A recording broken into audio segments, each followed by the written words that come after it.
Muli magpapatupad ng cashless toll collection sa mga expressway sa March 15. Pinasuspindi ni bagong Transportation Secretary Vince Dizon.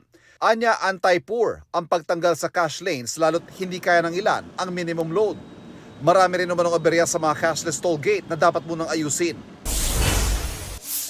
Bagsak presyo na nga, sobra pa ang supply ng kamatis sa Nueva Ecija na nasa 4 pesos kada kilo. Lugi na raw ang mga nagtatanim nito. Hiling nila, gawing 8 to 10 pesos ang farm gate price. Sa mga palengke, nasa 40 pesos ang kada kilo ng kamatis kumpara sa dating 320 pesos kada kilo. Halos 2,000 pulis ipakakalat sa Baguio City para tiyakin ang seguridad sa Paragbanga Festival. May mobile app din na inilunsad ng pulisya para sa mga turista.